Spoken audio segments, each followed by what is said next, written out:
안녕하세요. 유상민 목사입니다. 괜히 기운이 없는 날이 있습니다. 오늘 제가 그렇습니다. 새벽에 일어나면서부터 기분이 좋지 않았습니다. 터벅터벅 교회 와서 예배를 드렸지만 기분은 별로 나아지지 않았습니다. 아침밥 차려서 어머니랑 먹고 치우고 씻고 교회에 나왔습니다. 새로운 곳에 취업을 했다는 권사님의 문자를 받았고, 또 집사님 한 분이 갑자기 맹장 수술을 하게 됐다며 전화를 해왔습니다. 그래서 전화로 기도해주고, 그리고 예배당에 올라가서 한참을 있었습니다. 사무실 앞에 누군가가 천안명물 호두과자 한 상자를 가져다 놓았습니다.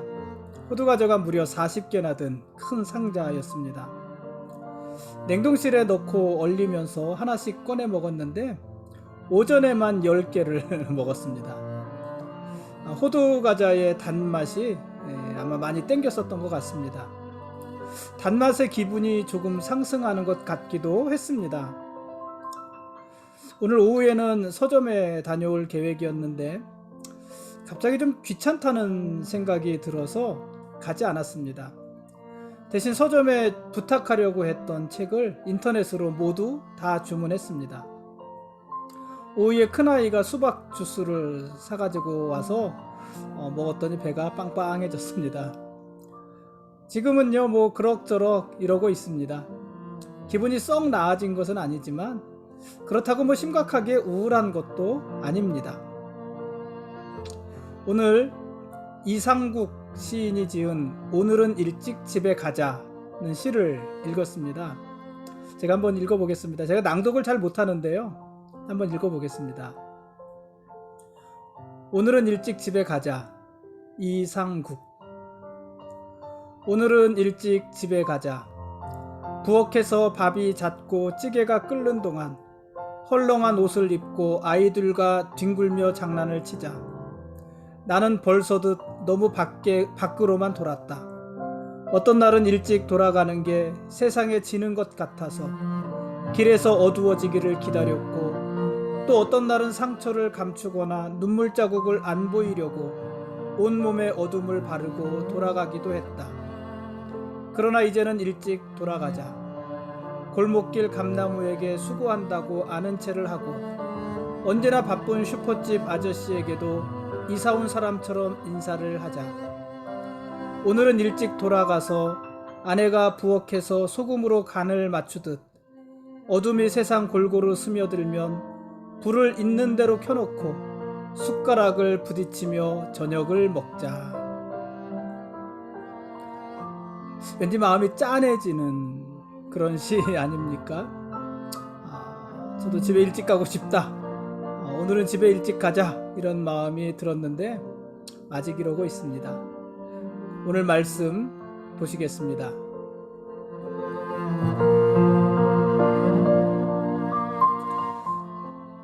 오늘 읽을 말씀은 이사야서 13장부터 17장까지 말씀입니다.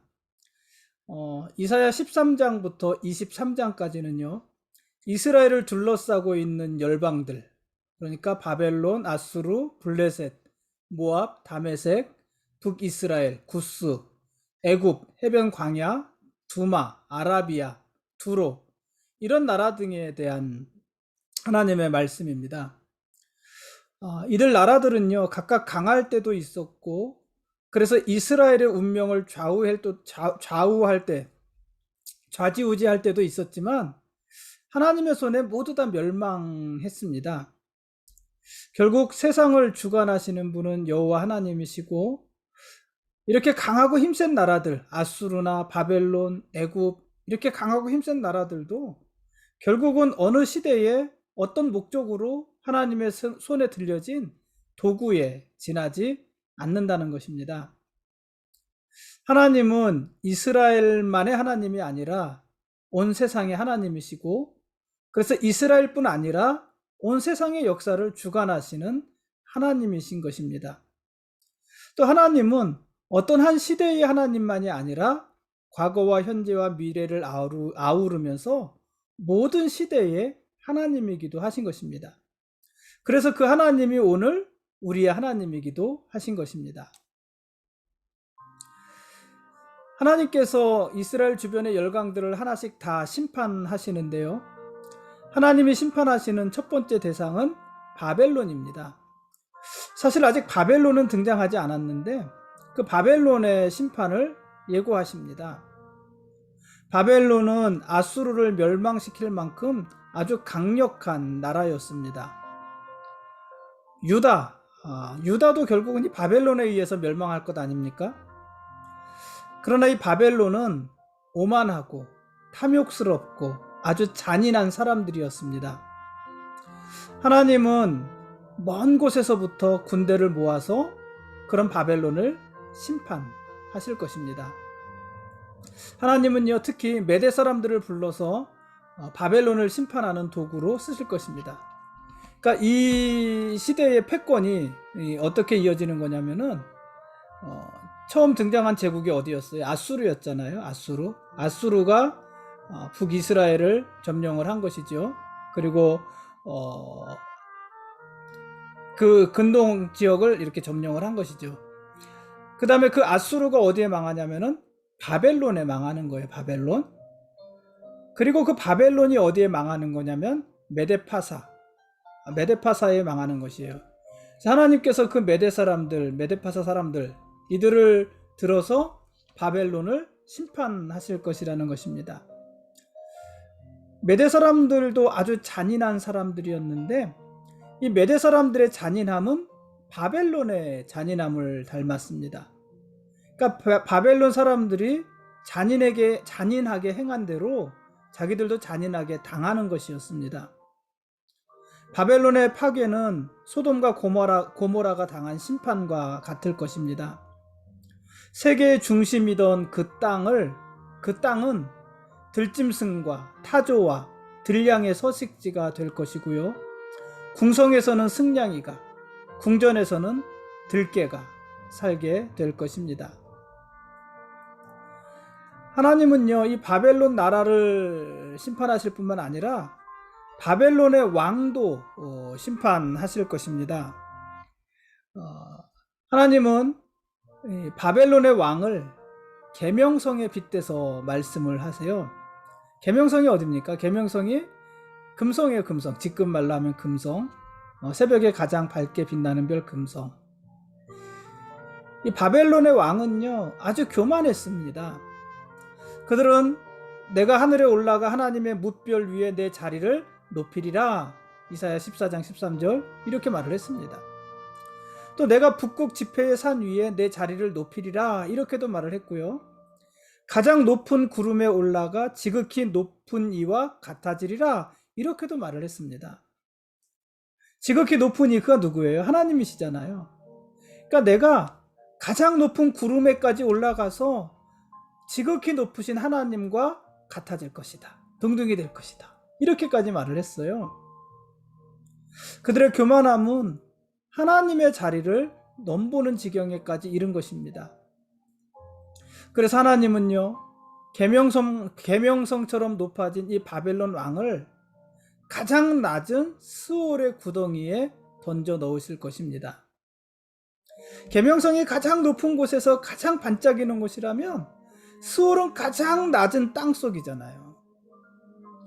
그러니까 그 가장 높은 계명성만큼 높아진 바벨론 왕들 스스로가 그렇게 높아져서 교만한 바벨론 왕들을 끌어내려서 스올까지 땅속 깊은 구덩이에까지 던져 넣으실 것이다.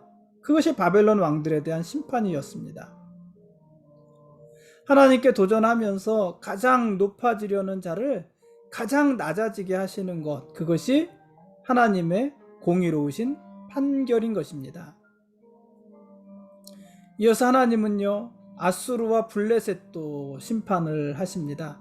이게 역사적으로 보면은 아수르가 먼저 멸망하죠. 아수르가 먼저 멸망하고 바벨론이 멸망하는 거지만 이사야서에서는 바벨론의 멸망을 먼저 이야기하고 있는 거예요.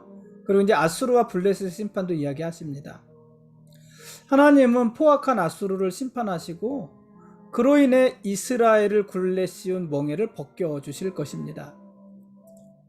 아수르가 심판받고 멸망하는 틈을 타서요, 블레셋은 유다와 동맹을 맺고자 합니다. 사실 이 블레셋과 유다는 아주 인접한 나라잖아요. 여러분 블레셋이 어딘지 기억하시죠? 애굽이 있고 지중해 길, 해안길이 있고 여기 유다가 있잖아요. 그 사이 해안길에 있는 이 나라가 블레셋이에요. 그러니까 블레셋이 동맹을 맺는다면 당연히 유다와 동맹을 맺는 것이 가장 실리가 있지 않겠습니까? 그래서 블레셋은 유다와 동맹을 맺고자 합니다.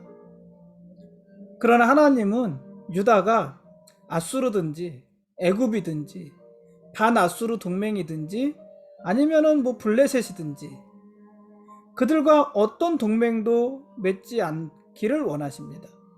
그들과 동맹을 맺는다는 것은 결국 그들의 연합된 힘을 기대한다는 거잖아요. 그것을 하나님이 원하지 않으십니다. 기뻐하지 않으십니다.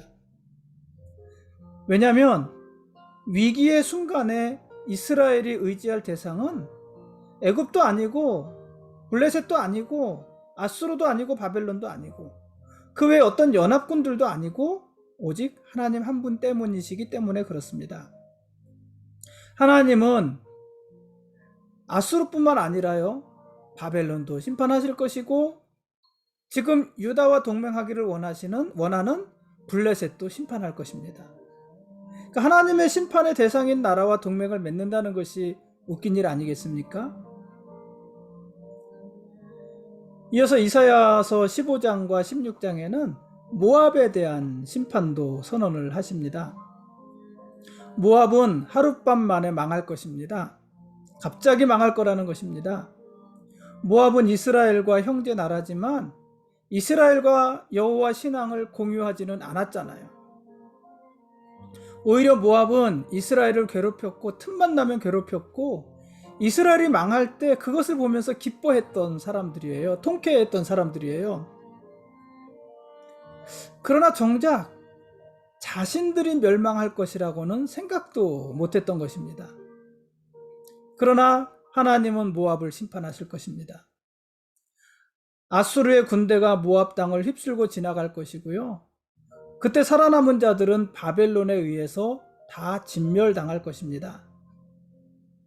갑작스럽게 닥친 재앙을 피하기 위해서 모압 사람들은 바익과 디본 산당으로 올라가서 애곡할 것입니다. 자기들의 신을 찾아가서 자기들의 신 앞에서 애곡하면서 도움을 구할 것입니다.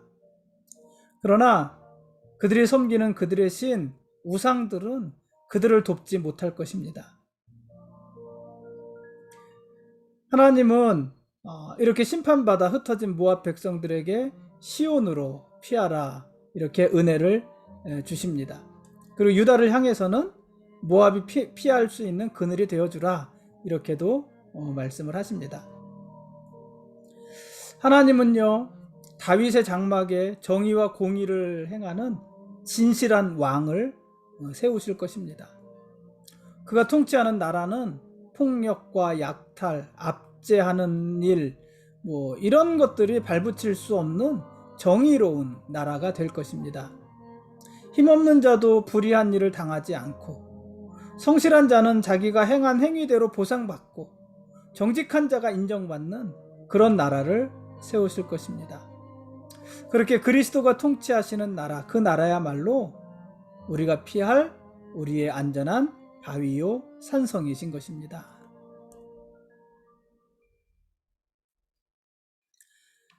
지금까지 이사야서 13장부터 17장까지 말씀에 대한 길라잡이였습니다. 내일 읽을 말씀은 이사야 18장부터 20장까지 말씀입니다. 하나님은 에브라임이 의지하던 다메섹도 심판하십니다. 17장 말씀이에요. 다메섹도 심판하십니다. 에브라임이 어디예요? 지금 어떤 이름이 번갈아 가면서 사용되고 있냐면 에브라임, 요셉, 아니 야곱, 에브라임, 야곱, 이스라엘 이름이 번갈아 가면서 사용되고 있는데 다 북이스라엘을 말을 하는 거잖아요. 이 에브라임은요 하나님보다 반아수르 동맹을 의지했고 그 중심에 있는 사람들이 다메섹 사람들이었습니다. 다메섹은 어디냐면 아람의 수도예요. 아람. 그러니까 다메섹과 아람이란 말이 같은 의미로 사용이 되어지고 있는 것이에요. 근데 그러니까는 아수르가 한참 번성할 때 반아수르 동맹이 형성이 되잖아요. 결성이 되잖아요. 거기에 북이스라엘도 가입한 것이고 그 중심에 다메섹이 있었던 것입니다. 이 다메섹 사람들, 그러니까 아람은 그러니까 북이스라엘이죠. 에브라임은 아람과 연합해서 남유다를 공격하기도 하지 않았습니까? 그런 나라입니다. 그런데 하나님은 다메섹을 심판하시는 것이에요. 에브라임, 북이스라엘이 의지했던 다메섹을 심판하시는 것이에요.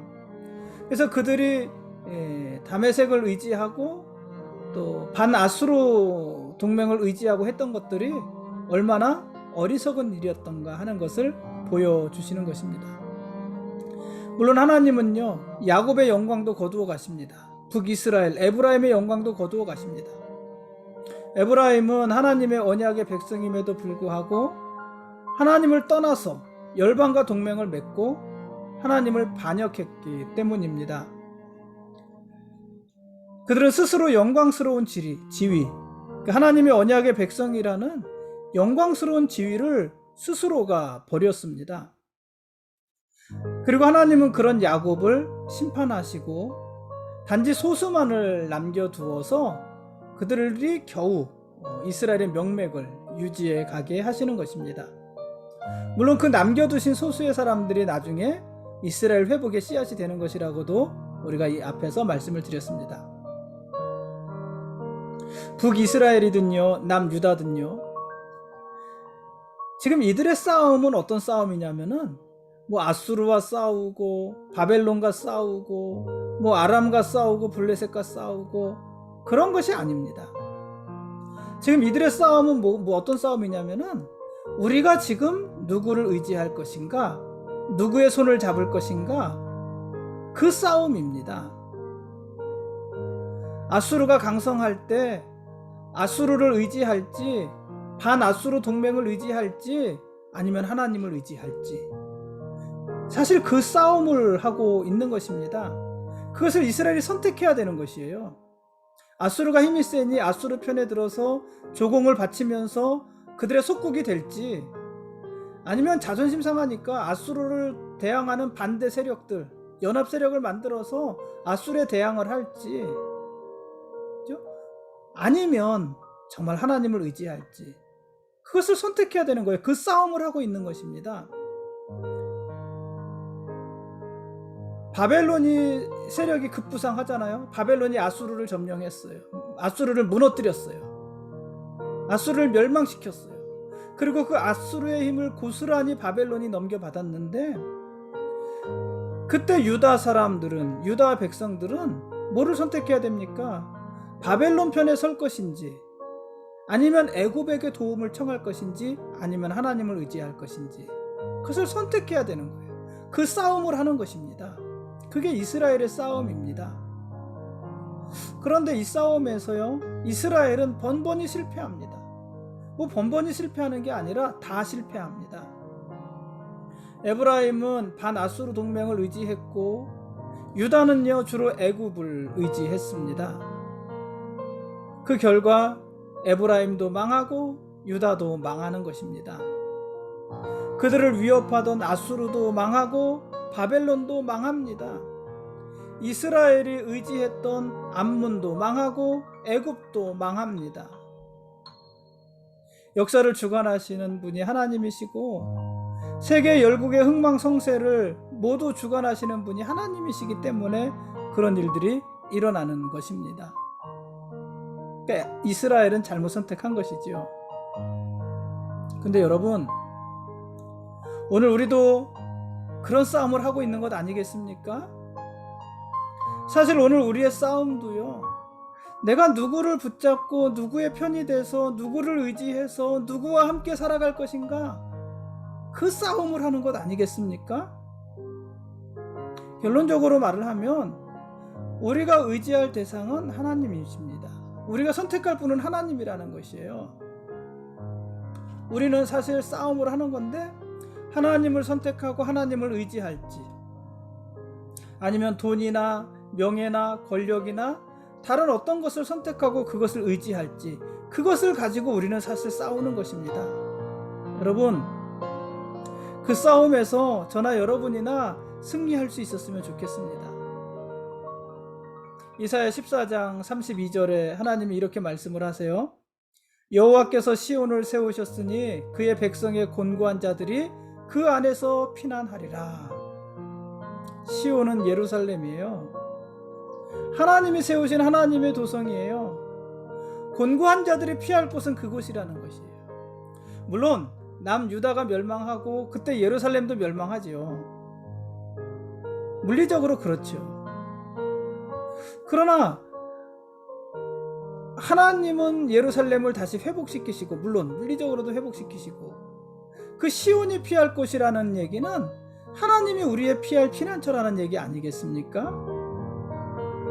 우리가 곤고할 때, 우리가 피곤할 때, 마음이 울적할 때, 힘들 때, 괴로울 때, 우울할 때, 공황이 확 몰려왔을 때, 여러분, 그때 우리가 피할 곳은요, 오직 하나님이 지으신 시온밖에 없습니다.